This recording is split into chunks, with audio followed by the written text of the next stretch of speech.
एक लंबे इंतजार के बाद मेरी लाइफ सही ट्रैक पे आई है। आज से मेरी जिंदगी की एक नई शुरुआत होगी। दीपा, दीपा, कितना टाइम लगाओगी यार? कब से नहा रही हो तुम? कम आओ, हम ना आज भी लेट हो जाएंगे। बाहर निकलो तुम। वो तुम्हारी वजह से ना हम डेली लेट होते हैं। अच्छा, और तुम जो मुझसे पहले बाथरूम हाईजैक कर लेते उसका क्या? हाँ, कल से तो आई टेक बात तुझसे पहले, फिर देखते हैं कौन है लेट लतीफ। कल से तो मैं हुई नहीं, मोटी, भूल गई ना। आज शाम को ही मैं ऑफिस से घर वापस जा रही हूँ। अरे हाँ, मैं भूल ही गई। कल से तेरी लाइफ का अल्टीमेट बैटल शुरू होने वाला है, युद्ध का शंखनाद। कल तेरी सगाई से। My God, congratulation. Thank you. ये रखो। हाँ। वैसे तेरे को देखकर लग नहीं रहा है कि कल तेरी सगाई है। कल तो पार्लर चले जाना एटलीस्ट, प्लीज। तू अपनी एडवाइस ना अपने पास ही रख, okay? Ramanuj likes the way I M.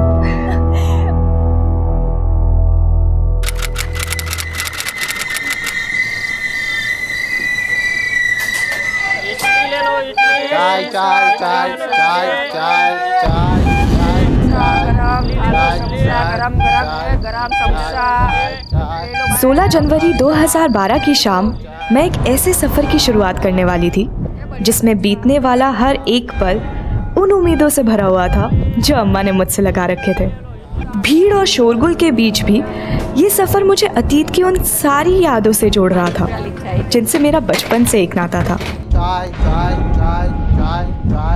लेकिन अब हर नाता 360 डिग्री का रिवर्स टर्न लेने वाला था। शादी के बाद तुम्हें जॉब छोड़नी पड़ेगी राम्या। लेकिन ये मेरा फर्स्ट जॉब है। It's really special to me. I mean, इसको क्विट करना मेरे लिए इतना आसान नहीं है रामानुज। मतलब शादी के बाद तुम अन्ना कलम में और मैं शौरनूर में। अरे हस्बैंड वाइफ का 300 किलोमीटर दूर रहना मतलब 300 तरह की मिसअंडरस्टैंडिंग पैदा हो जाती है। हाँ रामानुज, पर मैं सिर्फ इतना कह रही हूँ कि शादी के बाद मैं अपने कोलीग्स को, अपने फ्रेंड्स को, दीपा को और अर्नाकुलम शहर को बहुत मिस करूंगी। राम्या, तुम कुछ मिस नहीं करोगी। Believe me, I give you heaven. Ramanuj, अम्मा का कॉल आ रहा है। मैं उनको बताना ही भूल गई कि मैं ट्रेन में चढ़ गई हूँ। I call you back soon, okay? Okay okay. हाँ अम्मा। लेडीज कंपार्टमेंट में ही बैठी है ना राम्या? हाँ अम्मा, लेडीज कंपार्टमेंट में ही बैठी हूँ। आप टेंशन मत लो। अच्छा ठीक है, ध्यान से आना। और हाँ, सेंथिल तुझे लेने स्टेशन आ जाएगा, उसके साथ ही आना। ओके अम्मा। ये लो ना, सेवैया है। No thanks. अरे ले लो ना, थोड़ा शर्माओ मत, ले लो। Thank you. और थोड़ा ले लो। नहीं नहीं, थैंक यू।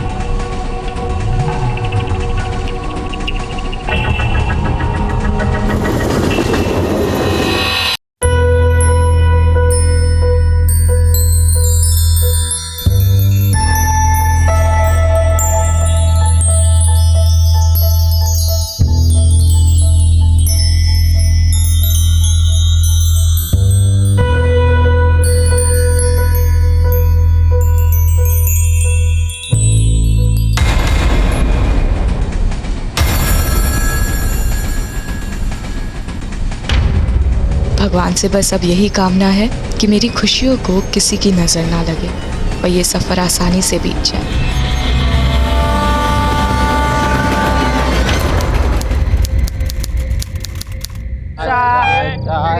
गरम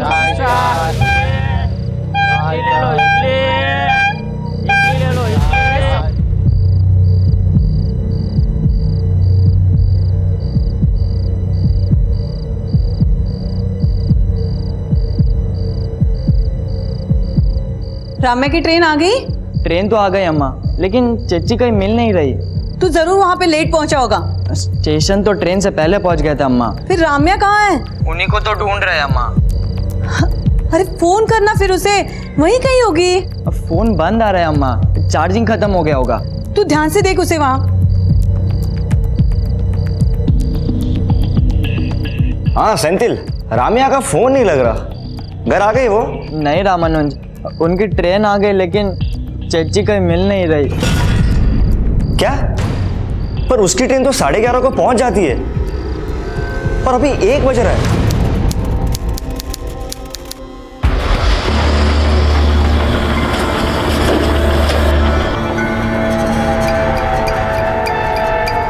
सर मेरी सिस्टर राम्या ने एर्नाकुलम से शोरनूर वाला पैसेंजर ट्रेन पकड़ा था। ट्रेन 11:30 बजे स्टेशन पहुंच गई थी, लेकिन चेची वहाँ नहीं पहुंची सर। ये तो रेलवे पुलिस का केस है, आपने वहाँ रिपोर्ट किया? सर पुलिस तो पुलिस होता है ना, एक तो मेरी चेची नहीं मिल रही। सर देखिए ये सब प्रोसीजर हमें पता नहीं है, प्लीज हेल्प अस। क्या हुआ? सर मेरी मंगेतर राम्या एर्नाकुलम से शोरनूर की पैसेंजर ट्रेन से आ रही थी। सर ट्रेन 11:30 बजे पहुंच गई, पर वो पहुंची ही नहीं। वो एर्नाकुलम से ट्रेन में चढ़ी थी? हाँ सर, और करीब 9:30 बजे जब उसने मुरूर कारा क्रॉस किया था तब मेरी उससे फोन पे बात भी हुई थी। लेकिन सर चेची का फोन बंद आ रहा है, पता नहीं क्यों नहीं पहुंची। ठीक है, हम लोग रेलवे पुलिस से कोऑर्डिनेट करते हैं।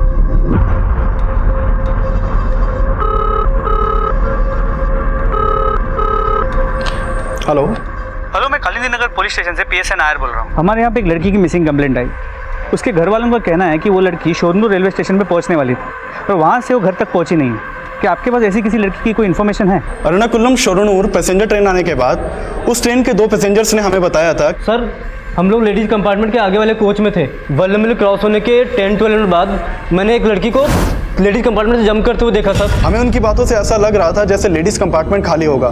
वैसे भी वल्लमल स्टेशन आते आते ट्रेन लगभग खाली हो जाती है। हमें ऐसा लग रहा है जैसे लड़की ने सुसाइड किया होगा।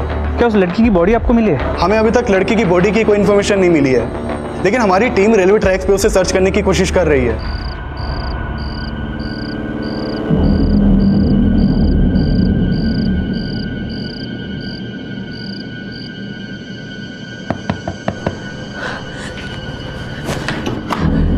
राम्या,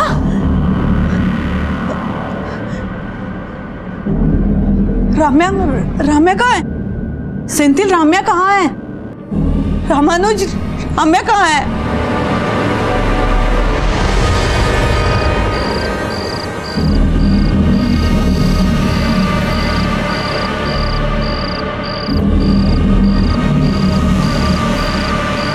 तुम लोग उधर जाओ, उधर देखो। हाँ सर।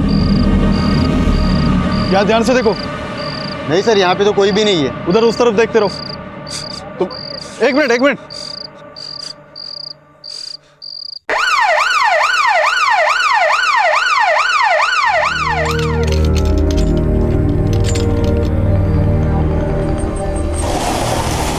राम्या अगर ट्रेन से कूदी थी तो उसको ट्रैक के पास मिलना चाहिए था, लेकिन वो ट्रैक से इतने दूर मिली कैसे? हमें लगता है ट्रेन से कूदने के बाद राम्या जिस स्पॉट पे गिरी होगी वहां से उसे ड्रैग करके दूसरी जगह पे ले जाया गया होगा। राम्या हमें जिस जगह पर मिली उस वक्त उसके शरीर पर एक भी कपड़ा नहीं था। शायद उसके साथ रेप किया गया हो। आपका कहना है राम्या जब ट्रेन से गिरकर बुरी तरह जख्मी हुई थी और जिंदगी और मौत के बीच जूझ रही थी, तब उसके साथ उस हालात में किसी ने रेप किया? वी गेस ये रेप नहीं, गैंग रेप हो सकता है। हो सकता है एक से ज्यादा लोग उसे ट्रैक से खींच कर ले गए हों और उसके साथ गैंग रेप किया हो। क्या हुआ सर? कहाँ है मेरी राम्या? क्या हुआ उसे? यहाँ क्यों लेके आए उसे? देखिए, राम्या ट्रेन से गिरने के बाद बुरी तरह जख्मी हुई है और हमें शक है कि शायद उसके साथ गैंग रेप हुआ है। ये आप क्या कह रहे हैं सर? तो पहले तो आप कह रहे थे कि सुसाइड है और अब आप कह रहे हैं कि रेप। देखिए, हमें शक है कि शायद राम्या ने सुसाइड अटेम्प्ट किया है। नहीं, मेरी राम्या कभी सुसाइड नहीं कर सकती। वो कोई और लड़की होगी जिसे आप राम्या समझ रहे हो। देखिए, हम खुद हैरान हैं कि कोई आदमी इतना वहशी कैसे हो सकता है कि जो लड़की जख्मी है, जिंदगी और मौत के बीच जूझ रही है, उसके साथ वो रेप करे।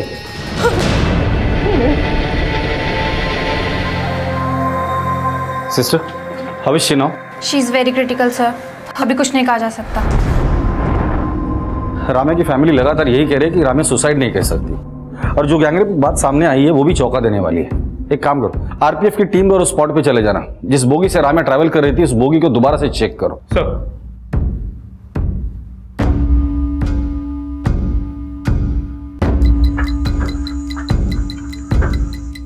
पूरे कंपार्टमेंट को अच्छे से चेक करो, जो भी एविडेंस लगता है कलेक्ट करो उसे।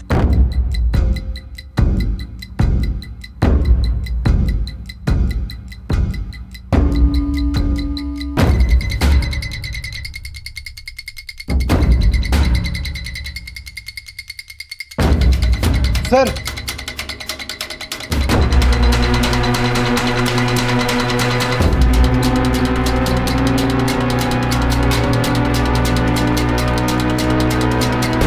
दोनों बटन सेम लग रहे हैं, हो सकता है सेम शर्ट के हो।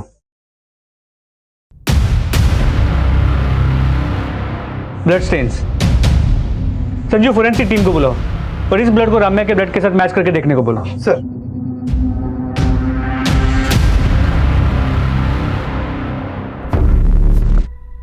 हमें यहीं पे उस लड़की की लाश मिली थी।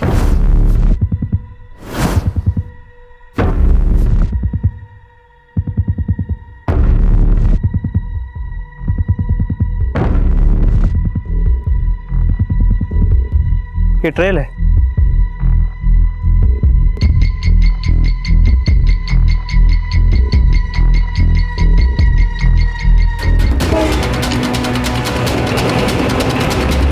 मतलब लड़की उस तरफ गिरी थी।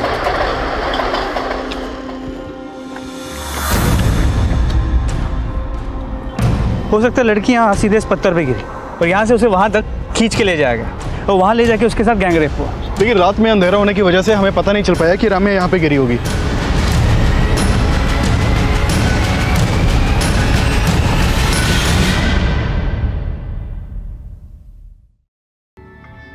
क्राइम सीन पर जो भी सबूत मिले उससे तो यही लगता है कि राम्या के साथ रेप तब हुआ था जब वो जख्मी थी। रेलवे कंपार्टमेंट में स्ट्रगल के निशान मिले थे, मतलब राम्या का ट्रेन से गिरना सुसाइड अटेम्प्ट नहीं बल्कि अटेम्प्ट ऑफ मर्डर था। ये बटन्स राम्या के कपड़ों के नहीं लगते। और हेयर क्लिप, राम्या ट्रेन से ट्रैवल कर रही थी तो उसके पास लगेज भी जरूर होगा, जो ना ही हमें क्राइम सीन पर मिला और ना ही ट्रेन में। राम्या के साथ सिर्फ रेप नहीं, उसके साथ लूट भी हुआ। करेक्ट। राम्या का पर्स, बैग, वॉलेट हमें कुछ नहीं मिला। राम्या लेडीज कंपार्टमेंट में ट्रैवल कर रही थी और उसी कंपार्टमेंट में हमें खून के निशान भी मिले थे। तो ऐसा भी हो सकता है कि किसी औरत ने राम्या को लूटने की कोशिश की, उसी औरत ने राम्या को लूटा और चलती ट्रेन से धक्का दे दिया। लेकिन सर फिर उन दो लोगों ने आरपीएफ से ये क्यों बोला कि उन्होंने राम्या को ट्रेन से छलांग मारते हुए देखा था? फिलहाल राम्या तो स्टेटमेंट देने की हालत में नहीं है, लेकिन क्राइम सीन से जो भी एविडेंसेस मिले हैं उससे थियरी तो यही बनती है कि राम्या को चलती ट्रेन से धक्का दिया, उसे लूटा गया और जख्मी हालत में उसके साथ गैंग रेप हुआ। और इन वारदातों को अंजाम देने वाले लोगों को हमें ढूंढना है। उस एरिया में जाके पूछताछ करो जहां हमें जख्मी हालत में राम्या मिली थी। ये काम उसी एरिया के उठाई गिरोह का हो सकता है। और वो दो लड़के जिन्होंने रेलवे पुलिस में राम्या के बारे में कंप्लेंट लिखवाई थी, उनसे कहो आके मिले। Sir excuse me sir.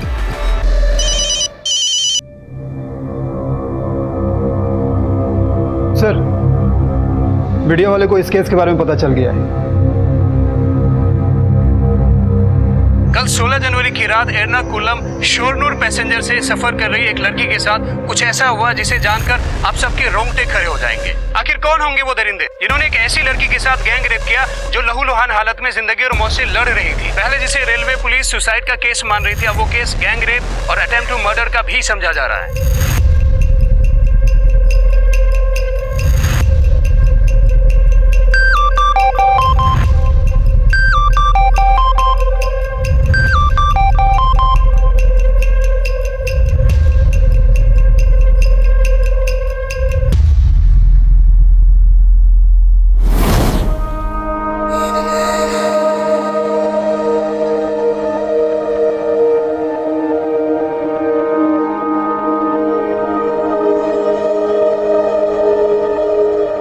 अम्मा, आपके अकाउंट में ना मैंने पैसे ट्रांसफर कर दिए, रेंट दे देना।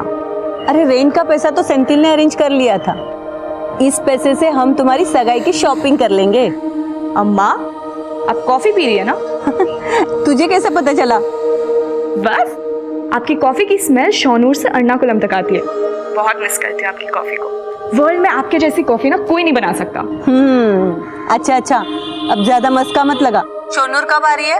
अगले हफ्ते तुम्हारी सगाई है और तुम अभी भी वहीं हो। सगाई से पहले अपनी अम्मा के साथ वक्त नहीं बिताओगी? सगाई के बाद ना एक हफ्ता मैं सिर्फ आपके साथ रहूंगी, आपकी कॉफी और हम खूब बातें करेंगे।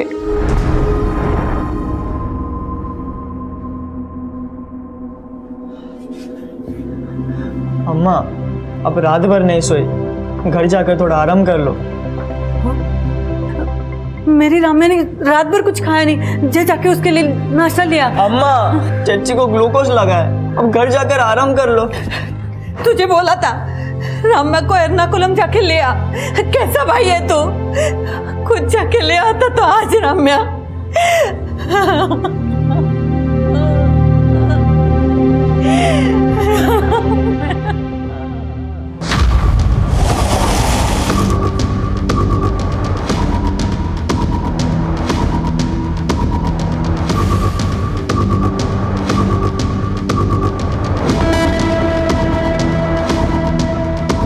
तो जिन दो लोगों ने रेलवे पुलिस में राम्या की ट्रेन से गिरने की कंप्लेंट लिखवाई थी, उनका फोन ही नहीं बल्कि घर भी बंद है। सर वो दोनों सुबह से गायब, आस पड़ोस से भी उनके बारे में कुछ पता नहीं चल पाया है। अगर इनका फोन और घर दोनों बंद है तो हो सकता है कि राम्या के साथ जो कुछ भी हुआ है इसमें ये दोनों इन्वॉल्व हो। इन दोनों का फोन सर्वेलेंस पे डाल दो और ढूंढ कर निकालो ये दोनों है कहाँ। जी सर। रेलवे पुलिस को कंप्लेंट लिखवाने वाले रंजीत और स्वामी नाम के लड़कों का गायब होना उनकी भूमिका संदिग्ध बना रहा था। वहीं क्राइम सीन के आसपास के इलाकों के जेब कतरे, चोर उचक्के और उठाई गिरोह को भी राउंड अप किया जा रहा था और जल्द ही उन दोनों लड़कों में से एक रंजीत का फोन ऑन हुआ। सर मैंने तो खुद रेलवे पुलिस को कंप्लेंट लिखा करके अपना फर्ज निभाया था। अब आप लोग मुझ पर ही शक कर रहे हैं। तुझ पे शक इसलिए कर रहे हैं क्योंकि तू फोन बंद करके गायब हो गया था। सर मैं बीएससी का स्टूडेंट हूँ, एग्जाम देने गया हुआ था और सर एग्जाम हॉल में फ़ोन यूज़ करना अलाउड नहीं है, इसलिए मैंने अपना फ़ोन बंद कर रखा था। तेरा वो दोस्त वो भी गायब है जिसके साथ मिलकर तू रेलवे पुलिस में कंप्लेंट लिखवाने गया था। सर वो मेरा दोस्त नहीं है, हम लोग बस सर साथ में उसी ट्रेन में शोरनूर जा रहे थे जिस ट्रेन से उस लड़की ने छलांग लगाई थी। तो तूने अपने डिब्बे से उस लड़की को लेडीज कंपार्टमेंट से कूदते हुए देखा था? नहीं सर मैंने नहीं देखा था, वो उसी दूसरे लड़के ने देखा था। क्या ऐसा तो नहीं कि उस लड़की को ट्रेन से उस लड़के ने धक्का देते वक्त तूने देखा था? नहीं सर मैंने बोला ना, हम सर दूसरे कंपार्टमेंट में थे। सर मैंने तो लड़की को देखा तक नहीं था, लेकिन हाँ सर लेडीज कंपार्टमेंट से किसी लड़की की चीख सुनाई दे रही थी हमें। तेरे को आवाज आई कोई? हाँ आवाज आ रही है।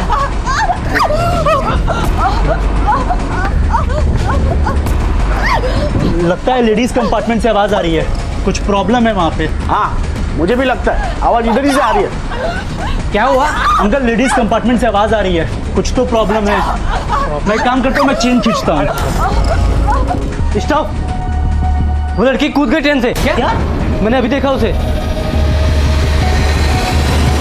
सर मैं तो खुद ट्रेन की चेन खींचना चाहता था पर उस लड़के ने मुझे रोक दिया, बोला कि लड़की कूद गई है और हम शोरनूर उतर करके रेलवे पुलिस को सब बता देंगे। तुम लोगों ने लड़की की चीखें सुनी थी, उसको ट्रेन से कूदते हुए देखा था, फिर शोरनूर स्टेशन पे रेलवे पुलिस को पूरी बात क्यों नहीं बताई थी? सच सच बता दे, क्या कांड किया था उन दोनों ने मिलकर उस लड़की के साथ? सर हमने कुछ नहीं किया है सर। सर हमें तो उस लड़की की परवाह थी, तभी तो हमने रेलवे पुलिस को सब बता दिया था।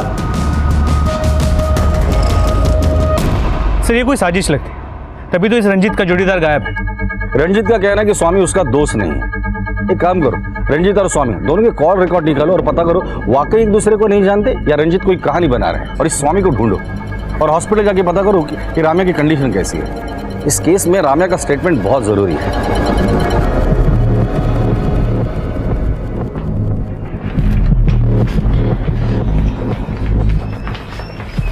रामानुज, राम्या कैसी है?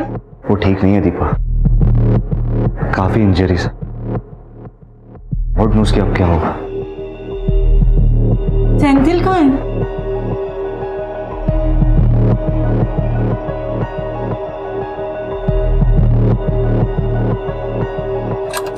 चेची चेची क्या हुआ? क्यों नॉइस पोल्यूशन बढ़ा रहा है? अरे वो टी शर्ट नहीं मिल, ये टी शर्ट हमने अपने लिए लाया तो तुम पहन के रखी हो। मुझे लगा तुम मेरे लिए लेके आए। येलो मेरा फेवरेट कलर है ना।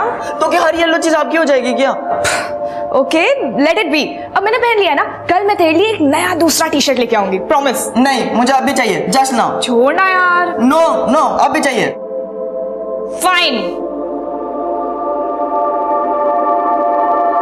ये ले तेरी टी शर्ट। मेरी ही गलती थी कि मैंने तुझसे कुछ एक्सपेक्ट किया।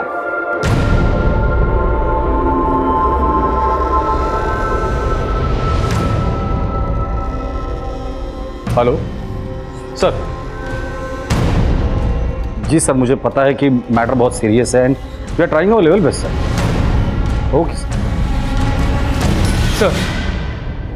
सर मेरी फोरेंसिक टीम से बात हुई, ट्रेन के डिब्बे में जो खून के धब्बे मिले थे वो राम्या के खून के साथ मैच करते हैं। मतलब ये बात तो कंफर्म है कि उस रात उस ट्रेन में राम्या को किसी ने मारने की कोशिश की, शायद लूट भी वहीं हुई है। सर जहाँ राम्या मिली थी उस एरिया के सभी पॉकेट मार और हिस्ट्री शीटर्स को हमने राउंड अप किया, लेकिन कोई कुछ बोल नहीं रहा।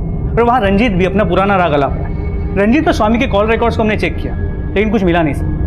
नहीं पता नहीं क्यों मुझे ऐसा बार बार लग रहा है कि रंजीत और स्वामी एक दूसरे को पहले से जानते हैं। हाँ मेनू बोलो। सर स्वामी के रिलेटिव से स्वामी के बारे में पता चला है। उठाकर लेकर आओ इस स्वामी को।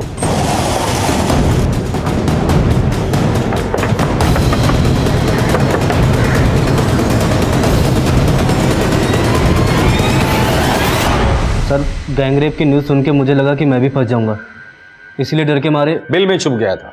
अब बिल से बाहर आया है ना, अब सच बोल दे। चल बोल जल्दी।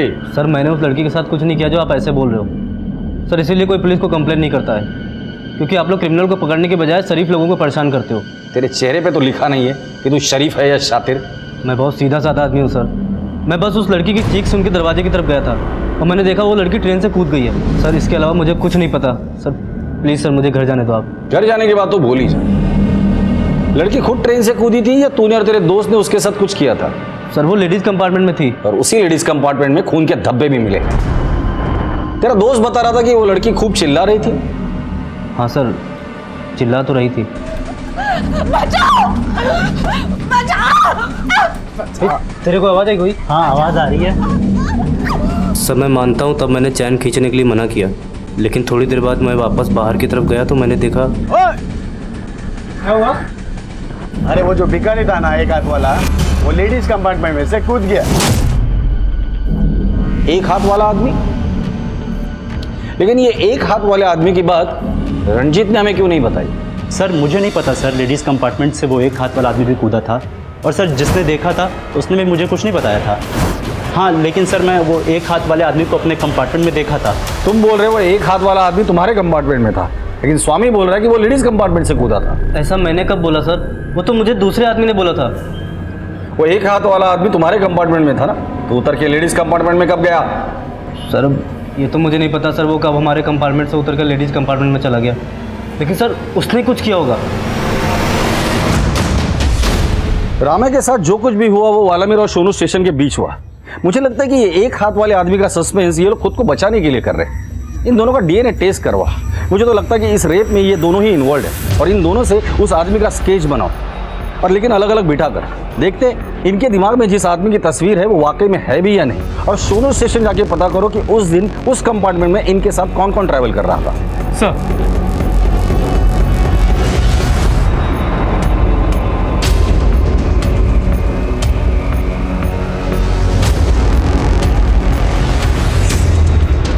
कि दोनों स्केचेस लगभग एक जैसे हैं, मतलब ये एक हाथ वाला आदमी वाकई में है। सर शोरनूर रेलवे स्टेशन की सीसीटीवी फुटेज मिल गई है।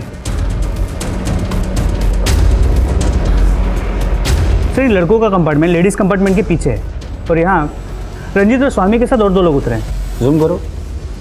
हाँ सर, यही वो आदमी है जिसने उस लड़की के ट्रेन से कूदने के बाद मुझे बताया था कि एक हाथ वाला आदमी लेडीज़ कंपार्टमेंट से कूदा था। इस केस में अब एक ऐसे शख्स का जिक्र हो रहा था जिसके होने न होने को लेकर पुलिस को संदेह था, लेकिन जो उस रात शोनूर स्टेशन पे उतरे थे उन लोगों को रम्या के गैंगरेप से जोड़ना असंभव को संभव मान लेने जैसी अतिशयोक्ति थी। लेकिन स्वामी का बयान भी अतिशयोक्ति से कम नहीं था कि रम्या के ट्रेन से गिरने के बाद लेडीज कंपार्टमेंट से एक कटे हाथ वाला आदमी चलती ट्रेन से कूदा था। उसको कूदते हुए देखने वाले की पहचान की गई और उसको भी पुलिस स्टेशन बुलाया गया। हाँ सर, यही वो एक हाथ वाला भिखारी था जो उस दिन लेडीज कंपार्टमेंट में से कूद गया था। तो ये एक हाथ वाला भिखारी खुद चलती ट्रेन से कूदा था? हाँ सर, मैंने कूदते हुए देखा था उसको, लेकिन लड़की को कूदते हुए नहीं देखा था सर मैं। लेकिन रंजीत और स्वामी तो कह रहे थे कि ये एक हाथ वाला भिखारी तुम्हारे कंपार्टमेंट में था, और तुम कह रहे कि वो लेडीज कंपार्टमेंट में था। हाँ सर, वो पहले हमारे कंपार्टमेंट में ही था, लेकिन हो सकता है कि वो वल्ला मिल में उतर गया हो और लेडीज कंपार्टमेंट में चला गया हो। तो तुम ये कहना चाहते हो कि ये आदमी पहले तुम्हारे कंपार्टमेंट में था, वहां से उतर कर वो लेडीज कंपार्टमेंट में गया, उसने रम्या को धक्का दिया और फिर खुद चलती ट्रेन से कूद गया। सर मैंने तो बस उस एक हाथ वाले आदमी को चलती ट्रेन से कूदते हुए देखा था, बाकी क्या हुआ मेरे को नहीं मालूम सर। बाकी बहुत कुछ हुआ है अर्जुन जी। ट्रेन से गिरने के बाद लड़कियों को झाड़ियों के बीच घसीट कर लेकर गए और उसके साथ गैंग रेप हुआ है। जब न्यूज में आया था तो मैंने भी देखा था, और बाद में मेरे को रियलाइज हुआ था कि हम तब बहुत कुछ कर सकते थे। लेकिन तुमने नहीं किया। क्यों नहीं किया बताओ? क्योंकि इन सब में तुम लोग भी इन्वॉल्व हो। नहीं सर, ऐसा कुछ नहीं, लेकिन मुझे लगता है इन सब के पीछे इस एक हाथ वाले भिखारी का ही हाथ है। हाँ सर, एक हाथ कटा हुआ आदमी मल्लूरपुरम स्टेशन से हमारे कंपार्टमेंट में आके बैठा था, लेकिन सर ट्रेन से कूदते हुए मैंने ना उस आदमी को देखा था ना उस लड़की को। आपने उस लड़की की चीखें सुनी थी? हाँ सर, जितने भी लोग कंपार्टमेंट में थे ना सर, सब लोगों ने सुनी थी। जब वो लड़की चीख रही थी तो ये एक हाथ कटा आदमी का हाथ? सर वो मेरे को नहीं मालूम, लेकिन हाँ सर, जब लड़की की आवाज़ आई थी ना तब वो आदमी हमारे कंपार्टमेंट में नहीं था। आपको पता था कि आपके बाजू के कंपार्टमेंट में एक लड़की मुसीबत में, आपको एक बार भी नहीं लगा कि उस लड़की की मदद करनी चाहिए? वो क्या है ना सर, एक लड़का बोला कि वो लड़की चलती ट्रेन से कूद गई। मेरी समझ में नहीं आ रहा सर कि वहाँ क्या हो रहा है। समझ में नहीं आ रहा था? कहीं ऐसा तो नहीं कि आपको समझ में तो सब कुछ आ रहा था, लेकिन उन लड़कों के डर से बोल वही रहे हैं जो उन लड़कों ने बोलने को बोला है। नहीं नहीं सर, ऐसा कुछ भी नहीं है सर। हाँ सर, ये वही आदमी है जिसका हाथ कटा हुआ था।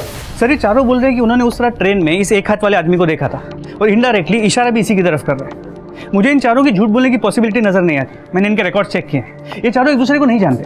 नायर, रामे के साथ गैंग रेप हुआ है, हम इन चारों पर ऐसे ही भरोसा नहीं कर सकते। इनका भी डीएनए टेस्ट कराओ। सर।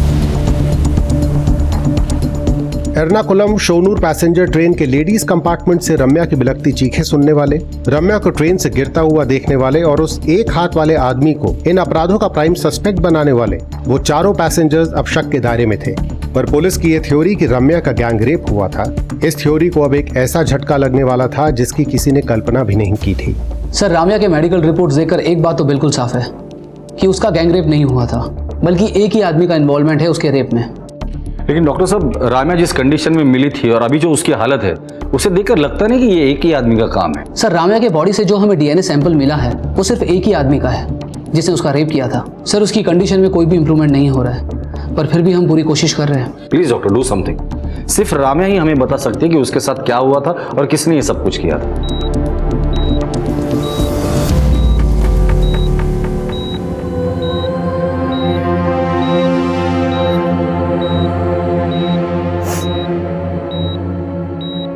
दर्द हो रहा है ना रामे?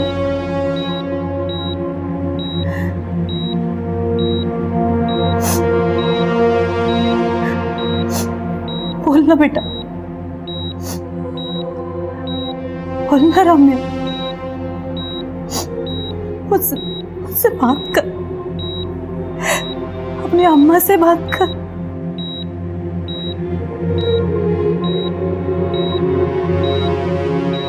मैम, आप प्लीज़ बाहर जाइए, हमें कुछ टेस्ट करने हैं।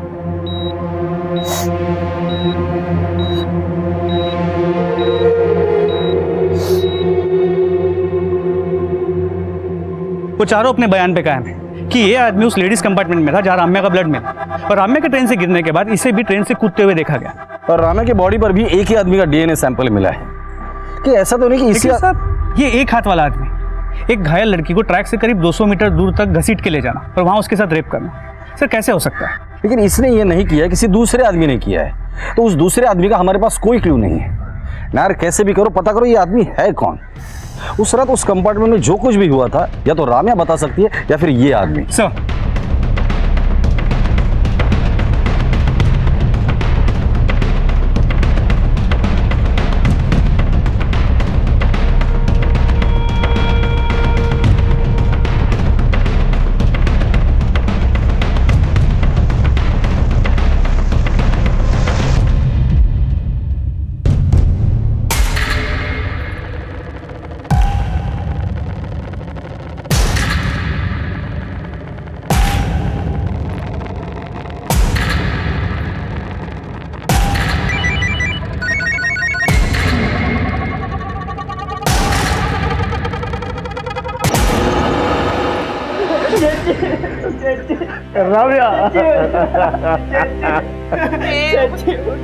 रम्या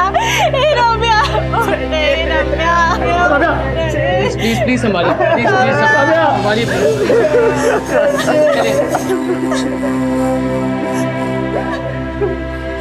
We tried our best.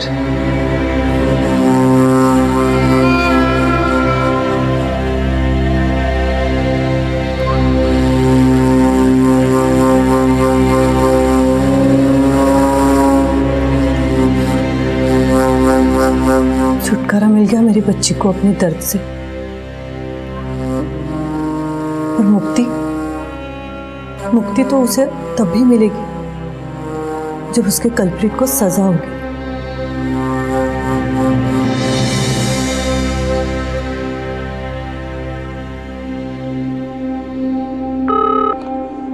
Hello,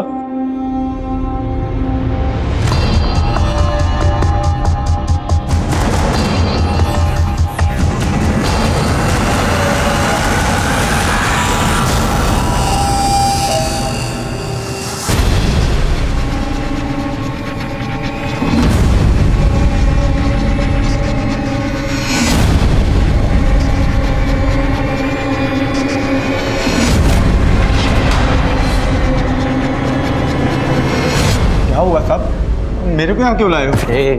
नाटक बंद कर दिया। एक लड़की के साथ ट्रेन में मारपीट की, उसको चलती ट्रेन से फेंक दिया और उसके बाद उसका रेप भी किया। हाँ साहब, मेरे को देखो साहब, मैं ऐसी हालत में रेप कर सकता हूँ साहब? मेरे को मालूम है आप लोग पुलिस वाले हैं, आप लोग बड़े आदमियों को बचाने के लिए मुझ जैसे गरीब आदमी को फांसी पे चढ़ा देंगे, लेकिन साहब मैं अपने साथ ऐसा नहीं होने दूंगा। तू ऐसे मुंह नहीं खोलेगा, इसकी अच्छे से खातिरदारी करो। साहब क्या कह रहे हो साहब?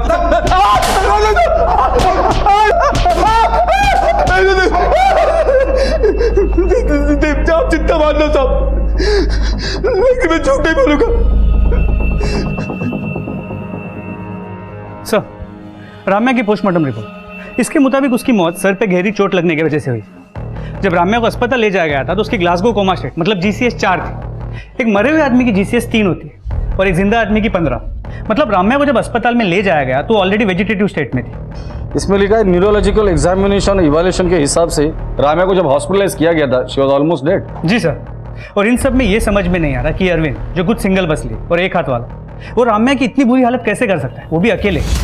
ये कहना तो मुश्किल है, लेकिन ट्रेन के बाकी 4 पैसेंजर के मुताबिक अरविंद उस वक्त ट्रेन में था। और अगर अर्जुन की बात माने तो अरविंद उस वक्त लेडीज कंपार्टमेंट में था जहां राम्या पर हमला हुआ था और वो ट्रेन से कूदी थी। और ये अर्जुन झूठ क्यों बोलेगा? इसका कोई ठोस कारण हमारे पास है नहीं, और वहाँ अरविंद के घर से भी कोई ठोस सबूत नहीं मिले। फिलहाल ये अरविंद हमारा प्राइम सस्पेक्ट है। एक काम करो, इसका DNA टेस्ट करवाओ। अगर राम्या की बॉडी पर मिले सैंपल से इसका DNA मैच कर जाता है तो ये अपने आप क्लियर हो जाएगा कि ये रेप अरविंद ने ही किया है। सर, एक तरफ पुलिस अरविंद को रेप का दोषी साबित करने के लिए कोई कसर नहीं छोड़ रही थी, वहीं दूसरी तरफ अरविंद को बचाने के लिए एक योजना तैयार की जा रही थी। मैं जिस केस में भी हार डालता हूँ उसे जीत ही लेता हूँ, लेकिन आपको मालूम है मेरी फीस कितनी है? अफोर्ड कर लोगे मुझे? ठीक है, मैं पहले अरविंद की बेल करवाता हूँ, अगला प्रोसेस बाद में बताऊँ।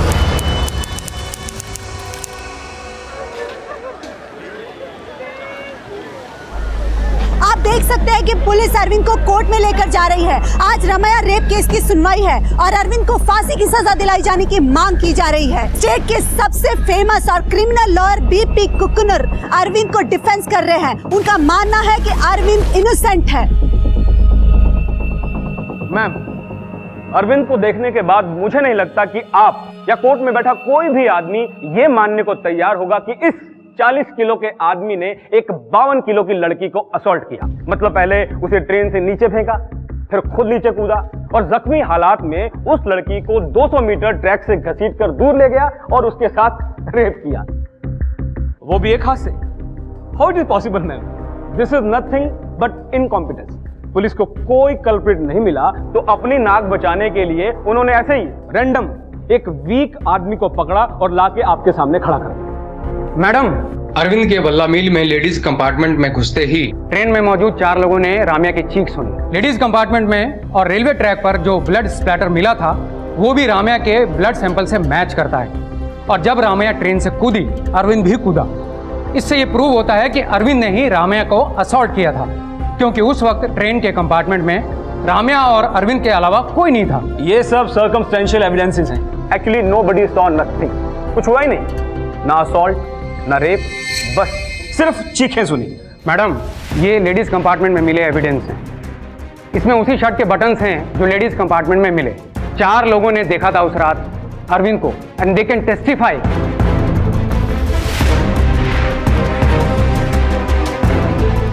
मैम, आई थिंक ये 4 लोग मिले हुए हैं। मे बी दे रेप्ड हर। लेकिन रेप करने वाला एक ही था, और अरविंद था या नहीं ये इसके DNA टेस्ट से क्लियर हो जाएगा। मैडम, हमारे पास एक और विटनेस है जिसने अरविंद को राम्या पर नजर रखते हुए देखा था। अबीदा जी, प्लीज आइए। साहब, हम देखे थे इस आदमी को। हम अपनी पोती के लिए बिस्कुट लेने प्लेटफॉर्म पर उतरे थे और ये हवस भरी नजरों से हमें घूर रहा था। फिर उसकी नजर राम्या पर पड़ी। वो उसे भी वैसे ही नजरों से देख रहा था। हमने राम्या को बोला भी कि अगर अगले स्टेशन पर डिब्बा खाली हो जाए तो वो दूसरे डिब्बे में चली जाए, लेकिन उसने कहा कि सिर्फ 2 स्टेशन की तो बात है, और हम अगले स्टेशन पर उतर गए। मैम, अगर आबिदा जी जैसी नजर पहचानने की ताकत हर लड़की में आ जाए तो इस दुनिया में रेप हो ही ना। क्यों? ये अरविंद का कैरेक्टर असैसिनेशन है और कुछ भी नहीं। मैडम, हमारे पास एक और विटनेस है। आइए प्लीज। जिस रात राम्या का रेप हुआ था उस रात हमने इसको वहां देखा था। ए, किधर से आ रहा है? उस रात इसने क्रीम कलर का शर्ट और नीले रंग की लुंगी पहनी हुई थी और शर्ट के बटन खुले हुए थे। आप जा सकते। कंपार्टमेंट में मिले बटन्स और विटनेसेस के बयान से यह साबित होता है कि अरविंद लेडीज कंपार्टमेंट में मौजूद था। उसने राम्या को असॉल्ट किया, रेप किया और उसे क्राइम स्पॉट से अकेले आते हुए देखा गया। मैं अदालत से अपील करता हूं कि अरविंद को कड़ी से कड़ी सजा दी जाए। आपने डीएनए टेस्ट करवाया? जी मैडम, लेकिन रिपोर्ट आने में थोड़ा टाइम लगेगा। The court is adjourned till next week.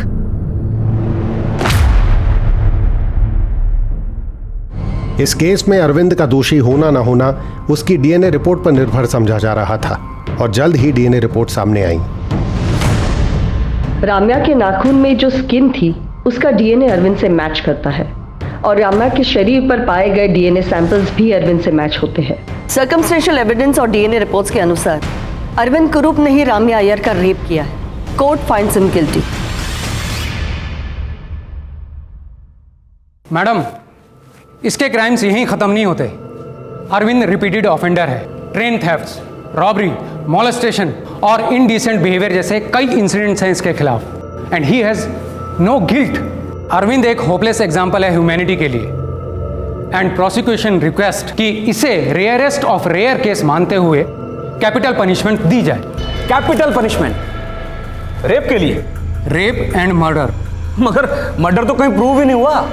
कोई भी एविडेंस ये स्टेट करता ही नहीं है। ऑफ कोर्स करता है। पोस्टमार्टम रिपोर्ट के हिसाब से रामैया अय्यर की मौत सर पर गहरी चोट लगने की वजह से हुई और डॉक्टर्स की रिपोर्ट के अकॉर्डिंग राम्या को जब हॉस्पिटल लाया गया तो उसका ग्लासगो कोमा स्केल यानी कि GCS सिर्फ 4 था। एक मरे हुए इंसान का GCS 3 होता है और जिंदा इंसान का 15। राम्या अय्यर ट्रेन से गिरते ही वेजिटेटिव स्टेट में चली गई थी और न्यूरोलॉजिकल एग्जामिनेशन और इवेल्युएशन को देखा जाए तो Ramya Iyer was almost a dead body जब उसे हॉस्पिटल लाया गया और उसकी उस हालत का कारण ट्रेन से उस पत्थर पर गिरना था। Ma'am, court is a place of reason. Ramya की मौत पत्थर पर गिरने से हुई है, पर वो गिरी कैसे? किसी ने उसे धक्का दिया, वो खुद गिरी, ये तो कोई नहीं जानता।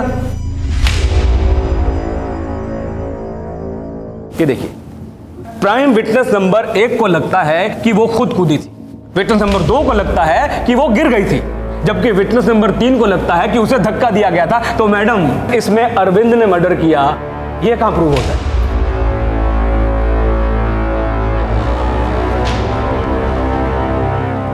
मैडम, डिफेंस के इस सवाल का जवाब ढूंढने के लिए वी नीड सम टाइम और तब तक अरविंद को पुलिस रिमांड में भेजने की इजाजत दी जाए। I object your honour. Police remand में इस बेचारे गरीब की जान चली जाएगी।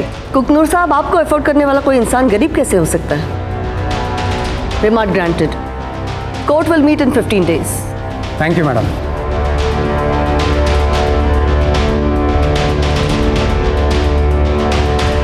नायर, इस अरविंद की ठुकाई करके फायदा नहीं है। इसका मुंह खोलने के लिए कुछ और करना होगा।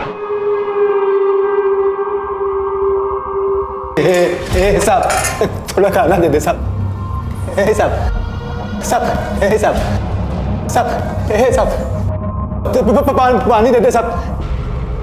साहब साहब पानी दे दे साहब। साहब पानी दे दे साहब। तो पानी दे दे साहब।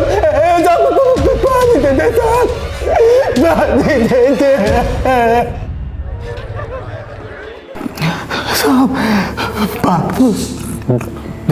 साहब। पानी दे दे साहब। पानी दे दे साहब। बताता हूँ, बताता हूँ, मैं सब कुछ बताता हूँ। पानी दे दे साहब। पानी दे दे।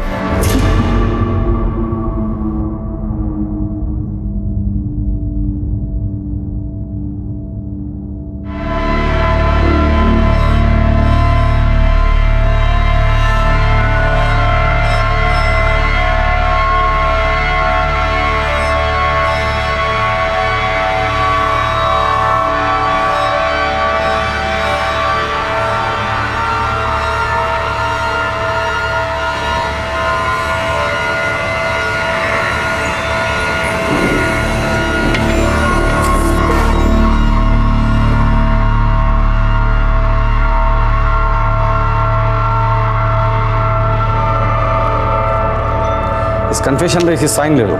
साइन कर।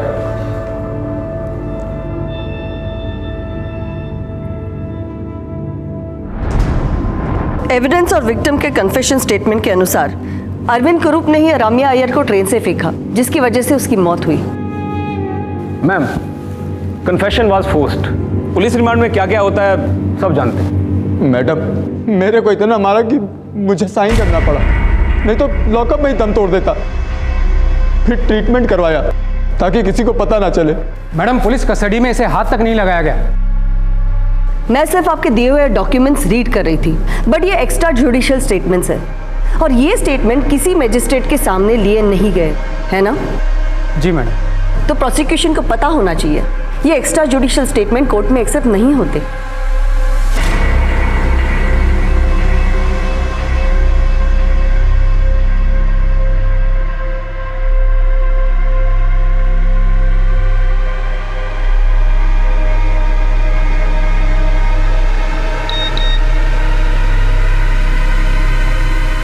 Arvind Kumar awarded capital punishment. चल जल्दी कैमरा लगा।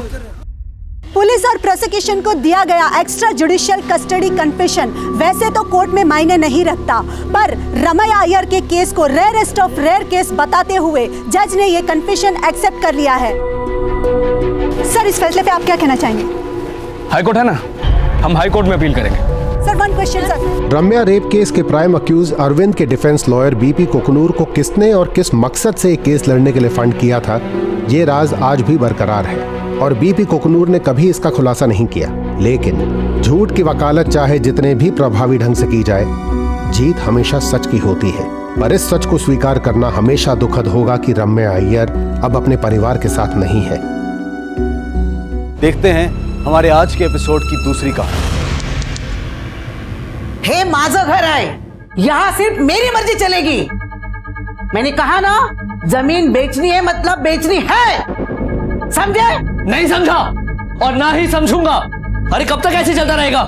जमीन बेचो, 2 साल घर चलाओ, हैं? किसी को कोई काम करना है कि नहीं? ए सागर, तू सुना था किसको है? और तू क्या काम धंधा करता है इस घर में? संदीप भाऊ, काम धंधा करने के लिए ना पैसा लगता है, पैसा। 2 बार पैसा दिया था ना, क्या क्या उसका? 2 बार तेरा बिजनेस फेल हो गया। ये देख, ज्यादा बहस करने का वक्त नहीं है, चुपचाप साइन कर दूंगा आई, पहले मेरे हिस्से की जमीन मुझे दे दो। क्या बोलास तू? बंटवारा करेगा? हाँ करूंगा। तो तू आई के सामने अखड़ दिखाएगा, जबान चलाएगा? क्या कर रहे हो? छोड़ो उसे। देवर जी, काय चुकीचं बोलला सागर? सांगा ना, काय चुकीचं बोलला? सही कह रहा है वो। बहू, अभी तू मुझे सिखाएगी? पति के मरने के बाद 18 साल मैंने अकेले दम पे ये घर संभाला है, बच्चों को पाला है। अच्छा मुझे बता, ये घर कैसे चलाएगी? पैसे कहां से आएगा?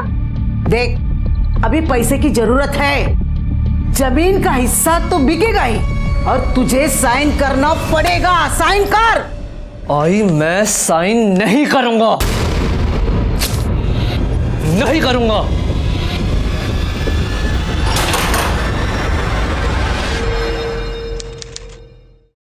बाबा, जब मैं डॉक्टर बन जाऊंगी तो सबसे पहले आपका टीबी का इलाज करूंगी। ये क्या कर रही है? हाँ, कितनी बार तुझे बोला है ये रूम में आने से पहले मुंह पे रुमाल बांध लिया कर। चल जा यहाँ से। तुम्हाला ही कळत नाही ना, घेऊन बसा तिला गप्पा मारायला। ये क्या हुआ तेरे गले पर? ये इस तरफ। ये शायद किसी कीड़े ने काटा है। हाँ, सोते वक्त शायद कीड़े ने काट लिया होगा। बहुत बड़ा कीड़ा था शायद। जहां सोती हो जरा ध्यान से सोना। जी।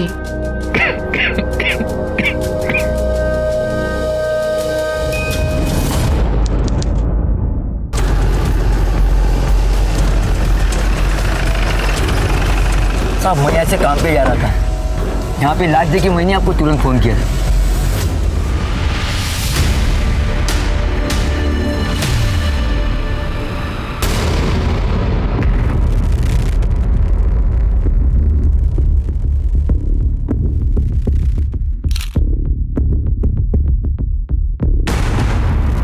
सर, लगता है बॉटल से मारा गया। बियर पार्टी चल रही थी, बहस हो गई होगी और उसके सर पे मार के भाग गए। जरा इसकी बॉडी जेबें चेक करो, कुछ मिलता है क्या आइडेंटिफिकेशन के लिए?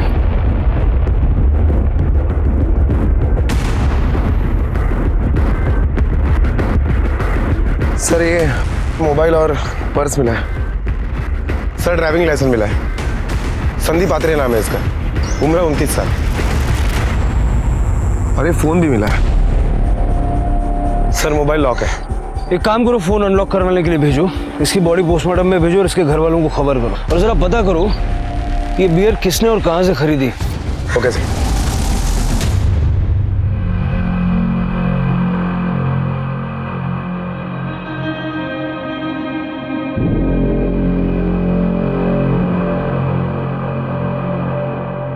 तू घबरा कुछ त्रिवेणी, ये तेरा भाव नहीं है। तूने कहा था ना रात को वो घर में था, तो यहाँ कैसे होगा? ये हमारा संदीप नहीं हो सकता। चलो देख ले।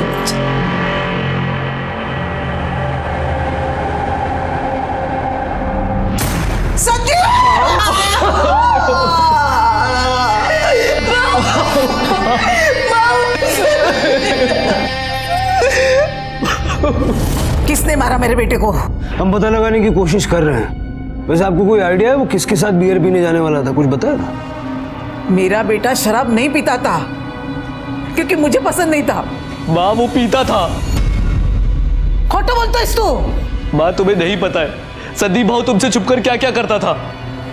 सर ये संदीप का मोबाइल अनलॉक किया है। लास्ट कॉल किसी अजय भाऊ को किया था। 1 मिनट 4 सेकंड तक बात हुई है और नंबर है 7764598346। सर ये तो अजय भाऊ का ही नंबर है, मेरे बड़े भाई। कहते हैं ना साहब, दुश्मनी की जड़ चोरी और जमीन से होती है। जमीन बहुत है हमारी और दुश्मन भी। आप पता करो मेरे बेटे को किसने मारा। जमीन का एक हिस्सा आपके नाम कर दूंगी, लेकिन वो कमीने को सजा मिलनी चाहिए। देखिए इस काम को करने के लिए सरकार मुझे सैलरी देती है। आप लोग बस इतनी मदद कीजिए कि कुछ भी छुपाइएगा मत। वैसे आपका बेटा रात भर घर नहीं आया, तो आपने पता करने की कोशिश नहीं की कहाँ है, किसके साथ है? सर संदीप भाई जब भी बियर पी के आते थे तो ऊपर वाले कमरे में जाते थे ताकि माँ को कुछ पता ना चले। कल शाम को भी जब मैंने उनकी बाइक की आवाज़ सुनी तो मुझे लगा वो घर पे आ गए। कितने बजे सुनी आपने बाइक की आवाज़? सर यही करीब 5 बजे के आसपास। संध्या देख, तू संदीप भाव के लिए भूखी मत रहा कर, खाना खा लिया कर। भाव का तो कोई ठिकाना नहीं आने जाने का। आलेवट आज भी पीछे के रास्ते से आए, बियर पी के आए होंगे। ताई आप जरा ये देखिए, मैं उन्हें पूछ के आती हूँ कुछ खाने के लिए चाहिए।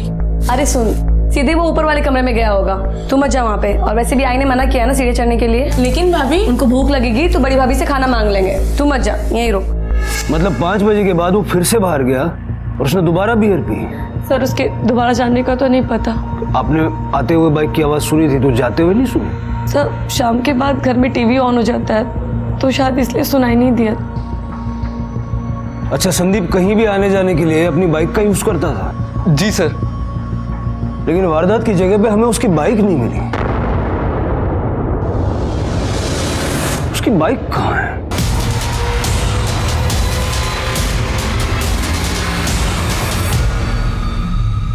लगता है यही संदीप की बाइक है। शायद कोई पीछे के रास्ते से आया और संदीप को अपनी गाड़ी में बिठा के अपने साथ ले गया। सर ये मेरी बड़ी भाभी अजय भाव की पत्नी। कल शाम को 5 बजे के बाद आप संदीप के लिए खाना लेकर ऊपर के कमरे में गई थी? नहीं सर, संदीप भाव जी मुझे फोन करते थे तभी मैं जाती थी, अगर कल उनका फोन नहीं आया तो मैं नहीं गई। आपके पति अजय कहाँ है? आखिरी बार संदीप की उन्हीं से बात हुई। जी वो अंदर है।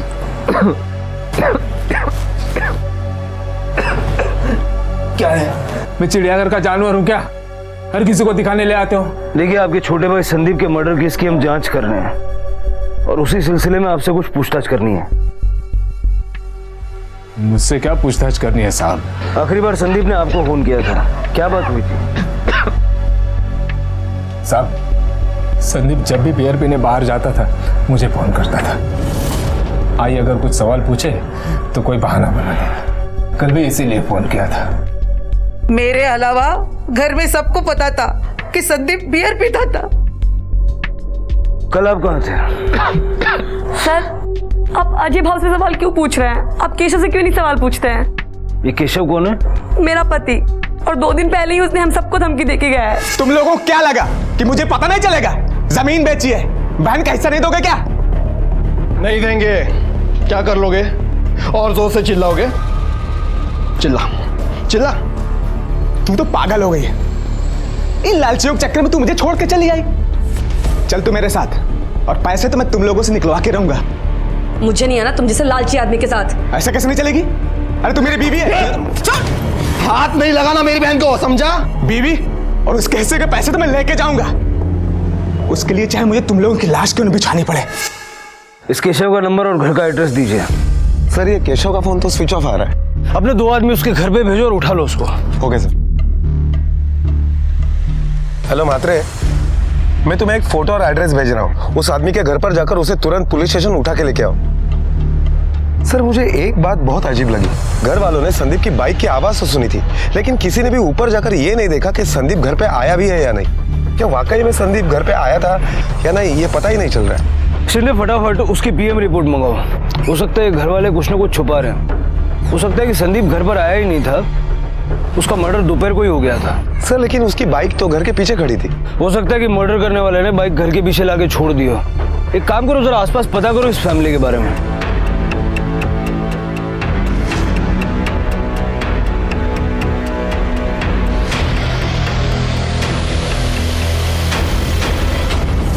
सर आत्रे फैमिली के पड़ोसियों से जब हमने पूछताछ की तो पता चला है कि आए दिनों में आत्रे फैमिली में जमीन को लेकर काफी झगड़े हुआ करते थे। सबसे छोटा भाई सागर, उसका हमेशा मजले भाई संदीप से झगड़ा हुआ करता था। और बड़ा भाई अजय, उसका क्या स्टैंड था? सर अजय बीमारी के कारण किसी से ज्यादा बात नहीं करता था। मजले भाई की मौत का फायदा तो दोनों भाइयों को हुआ है। संदीप की मौत की वजह से संदीप के हिस्से की जमीन इन दोनों भाइयों को मिलेगी। जरा पता करो कि संदीप के मर्डर में इन दोनों भाइयों की क्या हिस्सेदारी है। Okay sir. Sir Sandeep Atre ने जिस दुकान से बियर ली थी उस दुकान का पता चल गया है। सर संदीप मेरा रेगुलर कस्टमर था। कल दोपहर 2 बजे के करीब जब मैं लंच के लिए निकला था तब वो आया था सर। क्या गोविंद भाई, लंच टाइम? हाँ, और आपका बियर टाइम। अरे प्रमोद, 2 स्ट्रॉन्ग चिल्ड बियर निकाल संदीप भाई के लिए। सुनो ना, 2 माइल्ड भी बोल देना। हाँ, और 2 माइल्ड में निकाल। संदीप के साथ और कोई था? नहीं सर। उसके जो दोनों भाई हैं वो कौन सी बियर पीते हैं, स्ट्रॉन्ग या माइल्ड? सर बड़ा भाई तो कुछ पीने के लायक भी नहीं है, पर छोटा भाई जो है वो माइल्ड पीता है। तो संदीप ने बियर जब खरीदी तो फिर वो यहाँ से किस तरफ गया?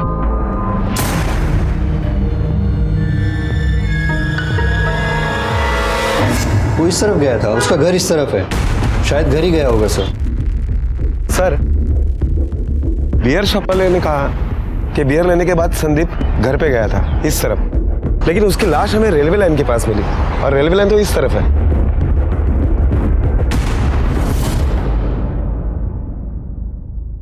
सर संदीप की पोस्टमार्टम रिपोर्ट आ गई है। पोस्टमार्टम रिपोर्ट के मुताबिक संदीप की मौत 12 तारीख को दोपहर 3 से 5 बजे के बीच में हुई है। मतलब मेरा शक सही निकला, संदीप शाम को घर वापस आया ही नहीं था। शाम को 5 बजे जब त्रिवेणी ने बाइक की आवाज सुनी तो वो संदीप नहीं बल्कि उसका कातिल था जो घर के बाहर बाइक पार्क करके चुपचाप निकल गया। सर हो सकता है कि वो घर का ही कोई हो जो चुपचाप घर वापस आ गया हो। शिंदे मर्डर करने वाला केशव या फिर कोई और हो सकता है जो चाहता था कि हमारा शक घर वालों पे बना रहे और इसीलिए उसने बाइक घर के बाहर पार्क की और निकल गया। हो सकता है सर। एक काम करो, संदीप की बाइक को फॉरेंसिक के लिए भेजो, देखो उस पर किस किस के फिंगरप्रिंट्स मिलते हैं। और ये केशव का क्या हुआ? सर वो तो घर पे भी नहीं मिला। जब से संदीप का मर्डर हुआ है वो कहीं गायब हो गया है, उसका फोन भी स्विच ऑफ आ रहा है। केशव का फोन ट्रैकिंग पे डालो, कभी ना कभी तो फोन ऑन करेगा। और अगर वो इस तरह से भाग रहा है तो इसका मतलब उसका कुछ ना कुछ इन्वॉल्वमेंट तो है। सर वो संदीप की डेड बॉडी अंतिम संस्कार के लिए उसके घर वालों को दे दूं? ठीक है। जिस तरह की पेचीदगियां इस केस में पुलिस के सामने आ रही थीं, पुलिस के लिए ये केस सुलझाना आसान नहीं था, लेकिन जितनी मुश्किलें थीं, पुलिस की मेहनत उतनी ज्यादा थी। पुलिस को फिलहाल शक घर के लोगों पे ही था।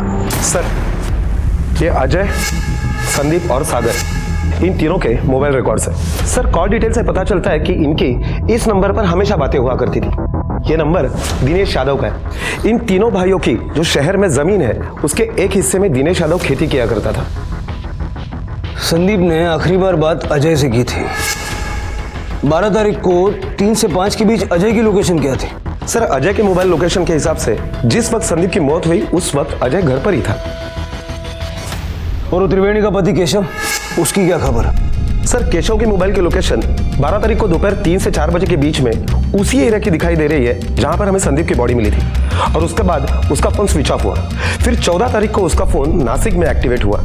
उसने अपनी माँ को फोन किया था, उसके बाद उसका फोन बंद आ रहा है। केशव की माँ से पूछताछ करो, उसे पता होगा केशव कहाँ है। सर मुझे लगता है कि हमें केशव से ज्यादा सागर के ऊपर नजर रखनी चाहिए। क्यों? क्योंकि सर पोस्टमार्टम रिपोर्ट के हिसाब से संदीप का मर्डर 3 से 5 बजे के बीच में हुआ, और ये सागर का फोन 2 से 5 बजे के बीच में स्विच ऑफ था। सागर ये बहुत अच्छा तरीका है, अपना मोबाइल फोन स्विच ऑफ कर लो ताकि पुलिस को पता ही ना चले तुम कहाँ हो। मैं समझा नहीं सर, आप कहना क्या चाहते हैं? समझने और समझाने के लिए तो यहाँ बुलाया है, क्योंकि इतना तो हम समझ गए हैं कि अपने परिवार की जमीन बेचने के तुम खिलाफ थे, और इसी बात को लेकर तुम्हारा संदीप के साथ झगड़ा भी हुआ था। हाँ हुआ था, तो इसका मतलब मैं अपने भाई का खून कर दूंगा?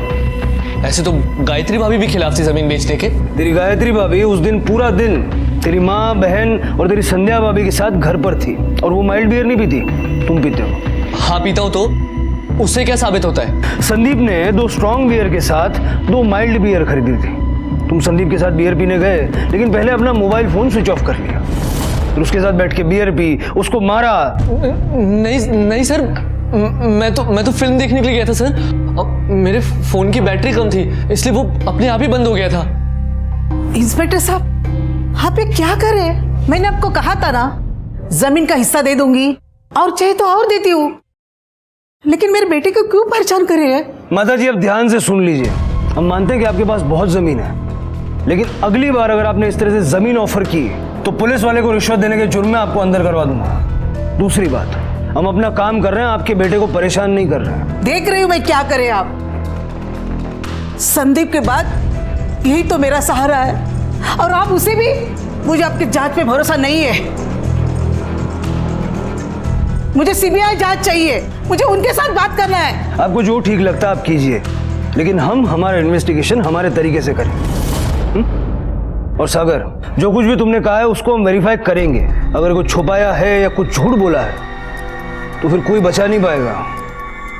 त्रिवेणी, उस दुकानदार ने हमें बताया कि संदीप ने वहां से बियर खरीदी और 2 बजे के आसपास वो घर की तरफ जाने के लिए निकला। हाँ सर, संदीप भाव आए थे, लेकिन उनके हाथ में बियर नहीं था, और वो थोड़ी देर में ही चले गए थे वहां से। सागर भी उसके साथ गया था? सर मैंने बाइक की आवाज सुनी थी, उनके साथ कौन गया ये नहीं देखा था मैंने। हो गई तसल्ली? सागर उसके साथ नहीं गया था। हाँ भाभी। क्या क्या हुआ? क्या हुआ? आप घबराइए मत भाभी, हम लोग अभी आ रहे हैं। सागर क्या हुआ? हाँ? माँ, अजय भाऊ की तबीयत बहुत ज्यादा बिगड़ गई है। अरे बाप रे, तो एक काम कर, वैद को ले गया, हम लोग घर पहुंचते हैं। सर मैं निकलूं? जाओ। चल तू जा, चल चल चल। शिंदे, जरा पता करो ये सागर वाकई कोई फिल्म देख रहा था या हमें किसी फिल्म की कहानी सुना रहा है।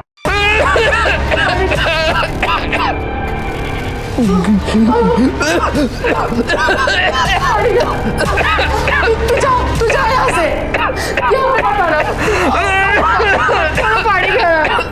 अजय, अजय तू घबरा मत। अरे वही कहाँ रहा है? हाँ सागर गया है उन्हें लाने। हाँ अजय, गायत्री काढ़ा पिलाओ उसको। कैसे पिलाओ भाई, कैसे पिलाओ? खास कर हालत खराब हो गई है उनकी। आई भी पाया पड़ते, प्लीज किसी अच्छे डॉक्टर के पास ले जाइए मुझे, please I please.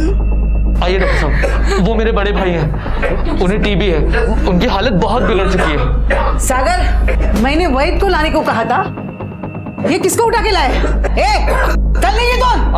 I to. सागर, तुझे पता नहीं, ऐसे ही अंग्रेजी डॉक्टर के गलती से तेरे बाबा मर गए थे। आई एक डॉक्टर गलत निकला, इसका मतलब ये नहीं कि हर डॉक्टर गलत होगा। आई तू बाहर चल। आई। अरे नहीं, वो मार देगा अजय को। अजय, इसका इलाज मत लेना। अजय, अजय, दरवाजा लगा।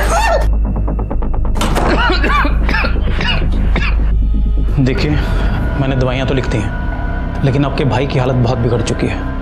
अगर आप उनको हॉस्पिटल में एडमिट करवाएंगे तो उनका इलाज अच्छे से हो पाएगा। जी डॉक्टर, अभी तो मैं ये दवाइयाँ उन्हें दे देता हूँ।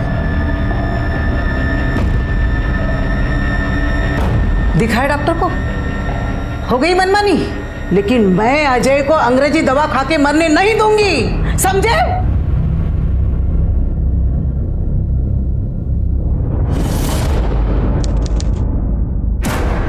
सर कल दोपहर से मेरी आई और बहन घर वापस नहीं लौटे हैं। आपने आपके रिश्तेदार जान पहचान वालों से पूछताछ की? सर सबसे बात कर ली, वो किसी के घर पे नहीं है। दरअसल वो कल घर से निकले थे पुलिस हेडक्वार्टर्स जाने के लिए। Police headquarter? हाँ सर, एक्चुअली मेरी आई चाहती थी कि संदीप भाऊ की मर्डर की सीबीआई जांच हो, इसलिए कल दोपहर में वो मेरी बहन के साथ पुलिस हेडक्वार्टर्स के लिए निकले थे कि पुलिस के बड़े अफसरों से बात करके इसकी सीबीआई जांच करवाएं। आई, मैं क्या बोलता हूँ कि तू सागर, तुझे पता है ना, मैं जो सोचती हूँ मैं करके दिखाती हूँ, समझे? जिस ऑटो से वो लोग निकले थे उसको आप जानते हैं? हाँ सर, वो उसका नाम सोमू है। आई को जब भी कहीं पे जाना रहता है तो मैं सोमू को ही कॉल करके बुलाता हूँ। सोमू रमा अत्रे और उसके परिवार को काफी सालों से जानता है ना? हाँ साहब, लेकिन साहब मारना नहीं साहब, उनके गायब होने में मेरा कोई हाथ नहीं है। पुलिस हेडक्वार्टर जाने वाले थे वो लोग? साहब मुझे नहीं मालूम, वो तो स्टेशन उतर गए थे। फिर वहाँ से कहाँ गए? मुझे नहीं पता साहब, मैं तो छोड़ के चले गया था। शिंदे, रमा और त्रिवेणी इसकी ऑटो से जहाँ उतरे वहाँ से कहाँ गए, जरा वहाँ की सीसीटीवी से पता करो। Okay sir. सर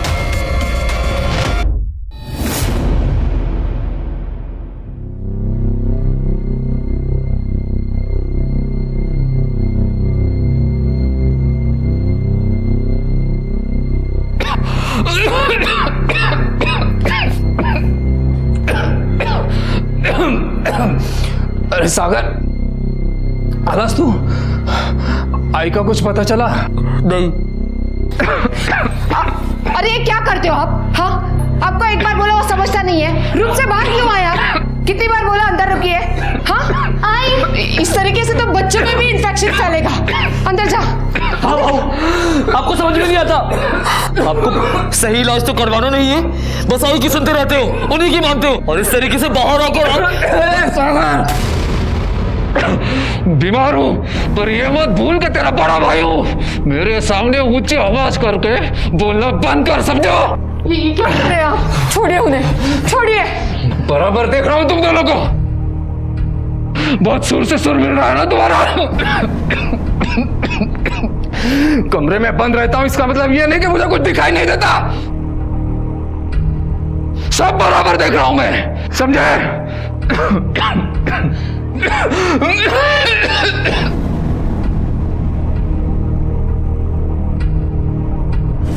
पहले संदीप की हत्या और अब रमा और उनकी बेटी त्रिवेणी का अचानक गायब होना। रमा अपने बेटे के हत्यारे का पता लगाना चाहती थी, तो क्या रमा के ऐसे गायब होने की वजह उसकी बेटी की हत्या से ही जुड़ी थी या फिर सच्चाई कुछ और थी?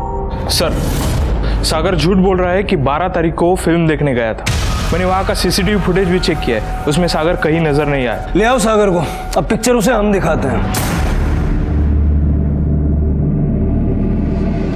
सर, आप लोग बार बार मुझे क्यों बुलाते हैं? क्योंकि तू एक बार में सच नहीं बोलता है, कुछ ना कुछ छुपाता है। नहीं सर, मैंने कुछ नहीं छुपाया। 12 तारीख को तू पिक्चर देखने गया था ना, उसकी कहानी सुननी थी तुझसे, सुना। चल सर, वो कहानी याद नहीं आ रही? चल मैं सुना देता हूँ।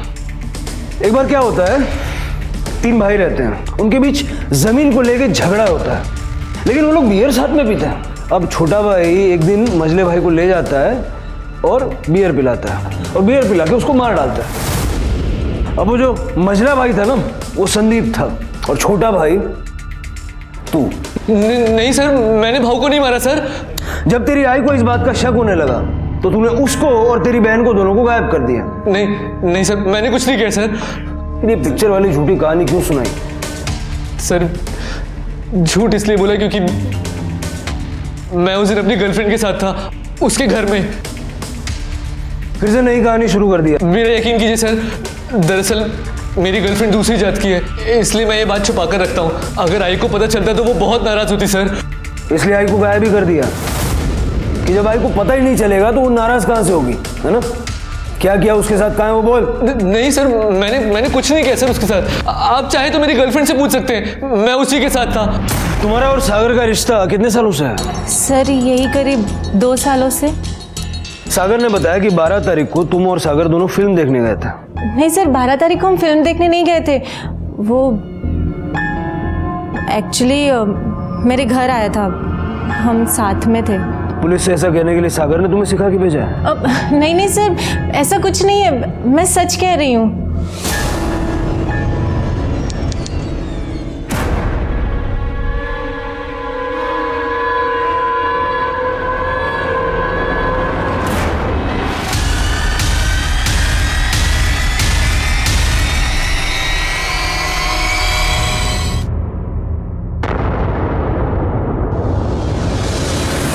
गायत्री जी, जिन लोगों ने आप पे हमला किया था, आपने उनको देखा था?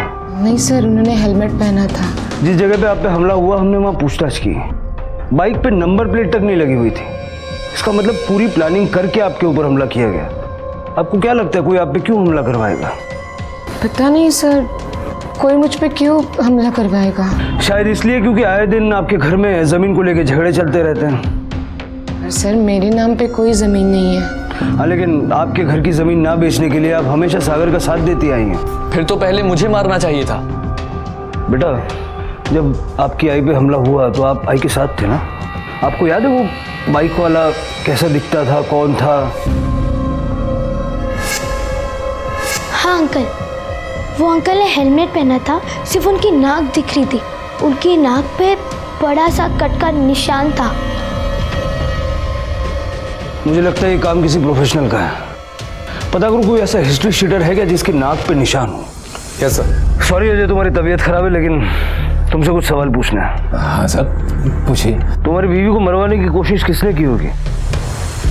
तुम्हें शक है किसी पे? साहब, ये 4 दीवारें ही मेरी दुनिया है, मैं शक भी कैसे करूं किसी पर।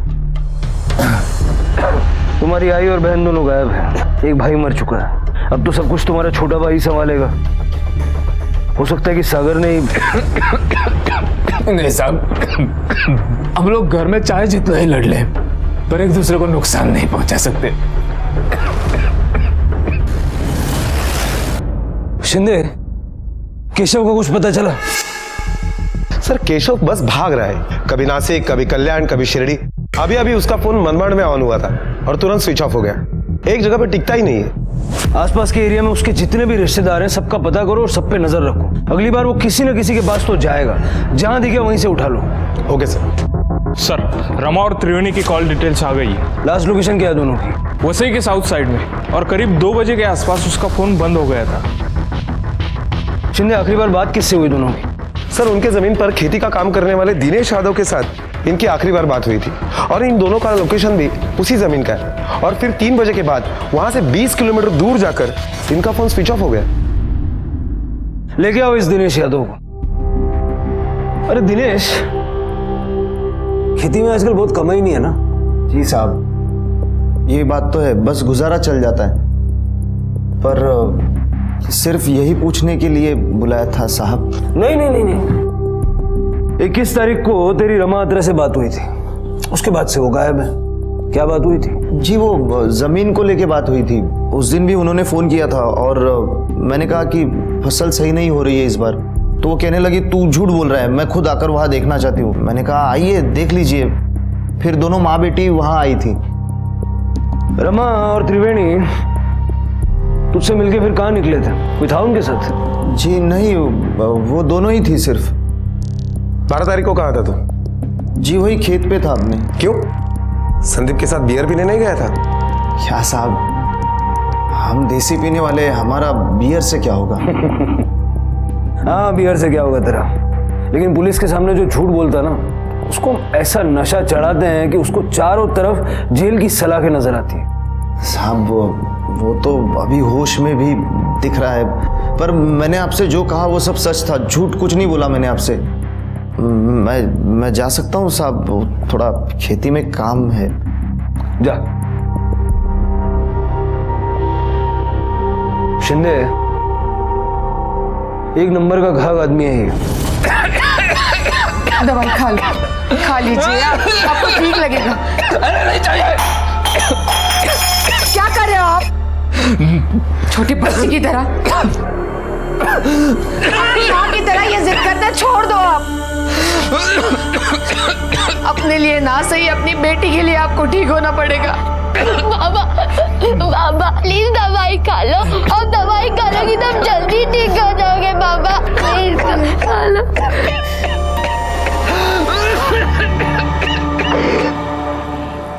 सर ये देखिए, हिस्ट्री शीटर है, सुपारी किलिंग, धमकी देना, ये इसके काम है। बुरा नकटा नाम है इसका। बुरा नकटा? हाँ सर। ये नाम तो मैं पहली बार सुन रहा हूँ। हाँ सर, क्योंकि ये आदमी हमारे एरिया का नहीं है, नासिक का है। गायत्री की बेटी रिया ने भी ऐसे निशान वाले आदमी के बारे में बताया था। हो सकता है कि जो गायत्री को मरवाना चाहता था उसने इसे नासिक से यहाँ बुलवाया। सर मैंने नासिक पुलिस से इंक्वायरी की, उन्होंने कहा कि ये तड़ीपार है, और हमारे खबरों से ये भी खबर मिली है कि ये अभी यहाँ वसई में है। उठाओ इसको।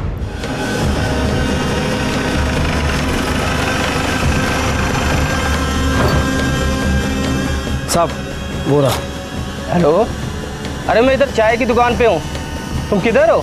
अरे कितना टाइम लगाओगे यार? अरे हाँ बस पहुंच रहा हूँ भाई। ओके। क्या रे बुरा, नासिक से नाक कटा कर तू यहाँ आ गया? तू कौन? पुलिस। चल। तुम? साहब अब आप लोग बुरा को मार पीट कर सच उगलवा लोगे, फिर आप लोग मुझे उठाने आओगे, इसलिए मैं पहले ही आपके पास आ गया। तेरी ईमानदारी देख के तुझ पे शक हो रहा है। साहब मैंने सुना है कि सच बोलने पर पुलिस सजा में रियायत देती है। बस साहब सच यही है, मुझे गायत्री भाभी को मारने के लिए पैसे दिए गए थे। और तूने भूरा नकटा को सुपारी दे दी? हाँ साहब, मरवाने की कोशिश तो की थी, और अगर पकड़ा गया तो बड़ा केस भी नहीं लगेगा। किसने कहा तुझे ये सब करने के लिए? क्या साहब, आपको कोई भी कुछ भी बोल देगा और आप सच मान लेंगे। मैं भला क्यों अपनी बीवी को मरवाने की कोशिश करूंगा? तूने अपनी बीवी को मरवाने की कोशिश इसलिए की क्योंकि तुझे शक था कि उसका किसी के साथ अफेयर है। मान लीजिएगा मेरी बीवी का किसी के साथ अफेयर है भी, तो मुझे कैसे पता चलेगा? मैं तो दिन रात उस कमरे में बंद रहता हूँ साहब। मुझे ये समझा कि तूने दिनेश को ऐसा क्यों बोला कि अगर किसी औरत का पैर फिसल जाए तो उसे समझाने का कोई फायदा नहीं, हमेशा के लिए सुला देना चाहिए। कोठा रे घेऊन त्याला।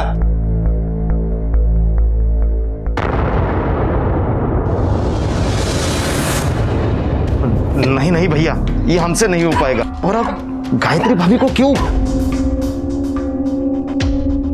दिनेश, औरत का पैर एक बार फिसलने लगे ना तो उसे समझाने का कोई फायदा नहीं है, उसे सुला देना चाहिए हमेशा के लिए।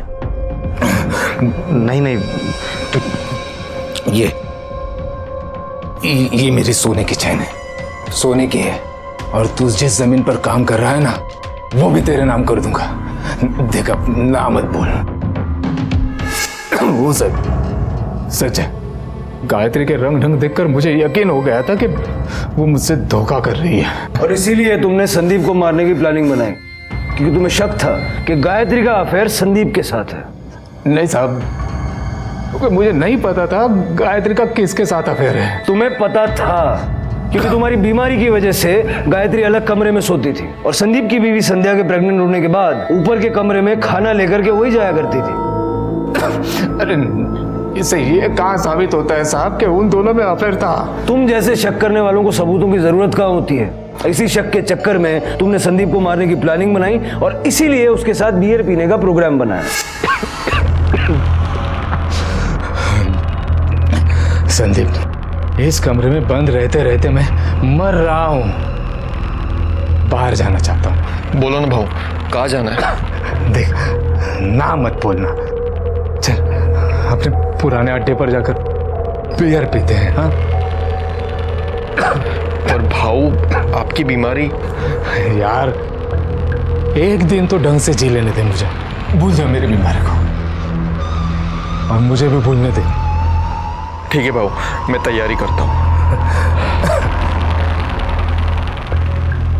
2 बजे के आसपास संदीप ने बियर खरीदी, 2 स्ट्रॉन्ग 2 माइल्ड, क्योंकि तुम पहले माइल्ड बियर पिया करते थे। अरे साहब, मैं आपका पागल दिखता हूँ क्या? इस बीमारी को लेके मैं बियर पीऊंगा? तुमने बियर पी नहीं, पीने का प्रोग्राम बना है। संदीप ने बियर खरीदने के बाद तुम्हें फोन किया। हाँ संदीप। हाँ अजय भाऊ, हाँ मैं बियर लेकर आया हूँ, आप बाहर आइए। तो एक काम कर, घर के पीछे आ जा, मैं वहीं आता हूँ। और फिर अपना मोबाइल घर पर छोड़कर तुम पीछे के दरवाजे से चुपचाप संदीप के साथ रेलवे लाइन की तरफ निकल गए। और जब संदीप को नशा हो गया तो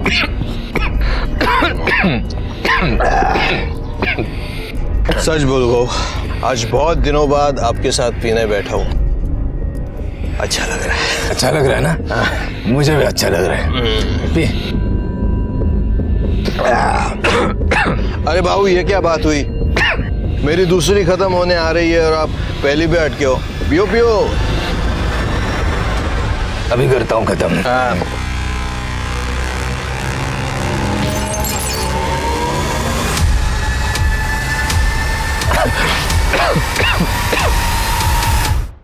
उसके बाद तुमने संदीप की बाइक वहां से उठाई होगी, घर के पीछे आकर बाइक को पार्क कर दिया, पिछले रास्ते से घुस के अपने कमरे में चले गए, चप्पल को साफ कर लिया और ऐसा दिखावा किया जैसे तुम्हें कुछ पता ही नहीं। नहीं साहब, मैं ऐसा कमीना भी नहीं हूं कि अपने भाई का खून कर दूं, वो भी सिर्फ शक के आधार पर। लेकिन सिर्फ शक के आधार पर तुमने अपनी बीवी को मरवाने की कोशिश तो की, है ना? लेकिन साहब, इस शक के आधार पर मेरे खिलाफ मेरे भाई को मारने का कोई केस नहीं बनता है, तो इन सब बातों का कोई फायदा है नहीं। गायत्री की हत्या की कोशिश के सबूत तो मिले हैं, तो उसकी सजा तो तुझे पक्का मिलेगी। और एक बात और समझ ले, संदीप की हत्या की जांच अभी खत्म नहीं हुई। ये दिनेश खुद आया, इसने सब सच बता दिया, इसकी सच्चाई मुझे जरा खटक रही है। शिंदे, इसका सीडीआर निकलवाओ। Okay sir. आइए गायत्री जी। सर क्या हुआ, अचानक मुझे ऐसे यहाँ बुला लिया? आपको मरवाने की कोशिश आपके पति ने की, और ये माना भी कि उन्हें ऐसा शक था कि आपका किसी के साथ अफेयर था। अब आपके घर में तो 2 ही आदमी थे, सागर और Sandeep.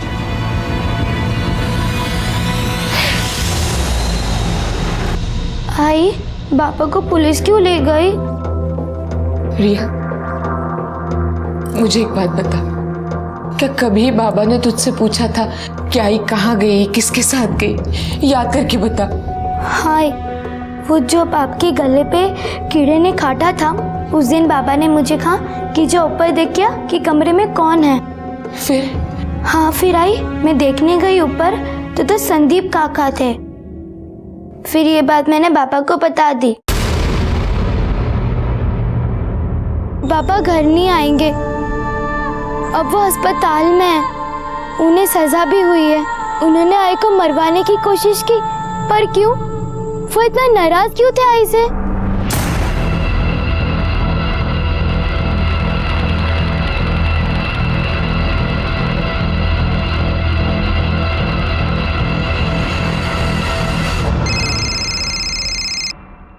Hello. Hello sir, Keshav अपने रिलेटिव के यहाँ 40 गांव आया है। एक काम करो, लोकल पुलिस की मदद लेके अरेस्ट करो उसे और तुरंत यहाँ लेकर आओ। Yes sir.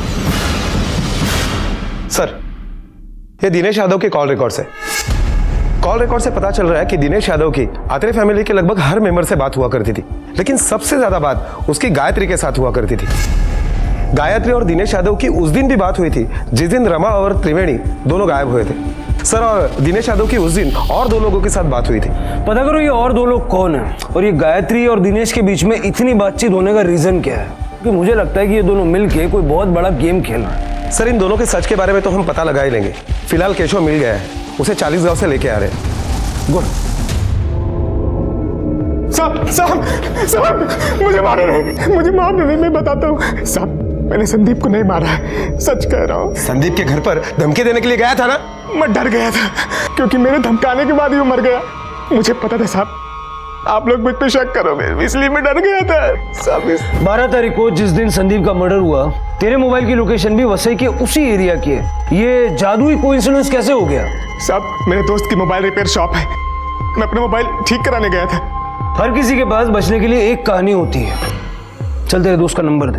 हाँ साहब, 9820774415। शिंदे, इसकी कहानी क्रॉस चेक करो। शिंदे, जो दिनेश के सीडीआर में 2 नंबर मिले थे, उनकी डिटेल्स मिली? सर कल तक मिल जाएगी।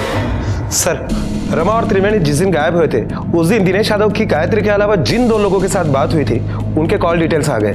सर ये देखिए, ये एक नंबर है 8877, ये नंबर तो फिलहाल बंद आ रहा है, और ये दूसरा नंबर 9872, ये नंबर दिनेश यादव के दोस्त रवि का है। सर दिनेश यादव ने रवि को 21 तारीख को सुबह फोन किया था, उसकी माँ की दवाई के पर्चे के बारे में पूछने के लिए। माँ की दवाई का पर्चा क्यों? क्योंकि सर उसकी माँ की दवाई के पर्चे में नींद की दवाई की प्रिस्क्रिप्शन थी। और ये दूसरा 8877 वो किसका है? सर ये नंबर पवन सोलंकी नाम के आदमी का है, ये आदमी तांत्रिक है। उठाओ इसको। क्या रे दिनेश, नींद की दवाई की क्या जरूरत पड़ गई तुझे? रवि तेरा दोस्त, उसकी माँ का दवाई का पर्चा मांगा था ना तूने? जी वो नींद नहीं आ रही थी इसीलिए। बड़े संयोग की बात है, जिस दिन रमा और त्रिवेणी गायब हुए उसी दिन तूने नींद की दवाई खरीदी। क्या किया दवाई का? वो दवाई खाई मैंने। ये दवाई खाने की नसीहत किसने दी थी? तांत्रिक ने? नहीं साहब, वो फोन किया था उसको, पर बारिश कब गिरी ये पूछने के लिए फोन किया था। अप्रैल के महीने में बारिश का इंतजार कर रहा है? हाँ, ले गया उसको। कोठारे घेऊन ले त्याला, चल। अब सब कुछ सीधा सीधा सच सच बताएगा या मार खा के बताएगा? बताता हूँ साहब।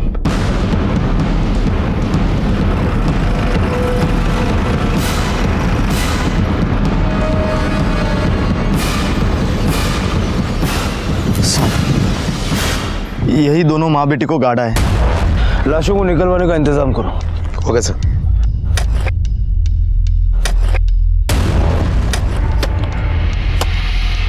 रुको, निकालो उसे बाहर।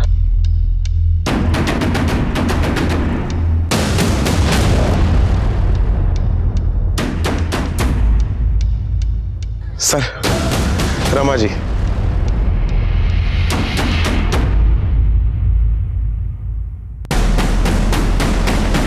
सर त्रिवेणी।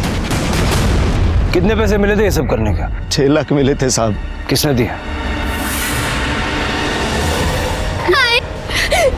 पहले आप मेरे पापा को ले गए, अब मेरी आंखों क्यों लेके जा रहे हो? छोड़ दो मेरी आंखों।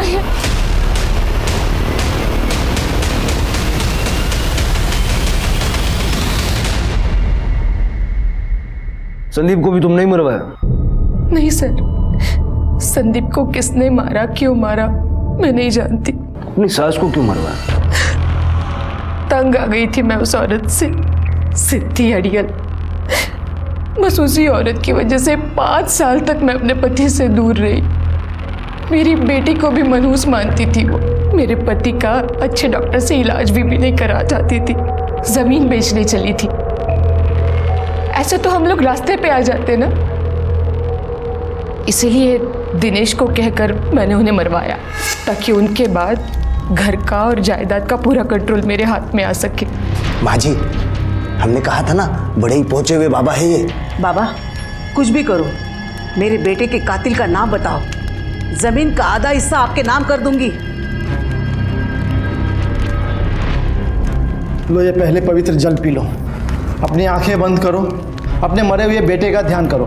जब आंखें खोलोगे तो इस हवन कुंड में उस हत्यारे की आकृति दिखाई देगी। जल पियो।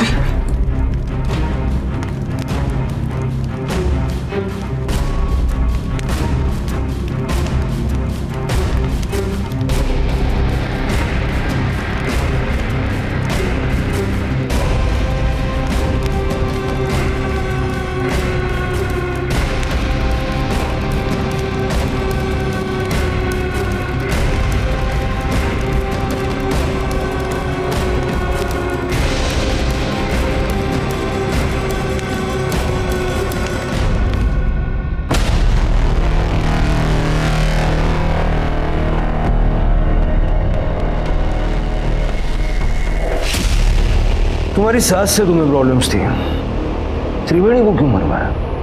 त्रिवेणी उनके साथ थी इसलिए मारी गई। अब तुम्हारी अपनी जिंदगी का कंट्रोल भी तुम्हारे हाथ में नहीं रहा। क्या मिला ये सब करके? मेरी आई सब ठीक करना चाहती थी, लेकिन जो तरीका उन्होंने चुना वो गलत था। और आज क्या हुआ? सब गलत हुआ, उनके साथ भी, मेरे साथ भी। संदीप की हत्या किसने की ये गुत्थी आज भी उलझी है। पुलिस को शक है कि उसके बड़े भाई अजय ने उसकी हत्या की, लेकिन इसका कोई सबूत नहीं है उनके पास। दिनेश और दिनेश की मदद करने वाले तांत्रिक पवन सोलंकी को रमा और उनकी बेटी त्रिवेणी की हत्या के लिए उम्र कैद की सजा हुई। कहते हैं जमीन में आप जो बोते हैं अंत में वही काटते हैं, और इन सभी अपराधियों के साथ भी वही हुआ। जिस गुनाह के बीज उन्होंने बोए उसी की सजा वो काट रहे हैं। क्राइम पेट्रोल के ऐसे ही मजेदार एपिसोड्स देखने के लिए हमारे चैनल को सब्सक्राइब करें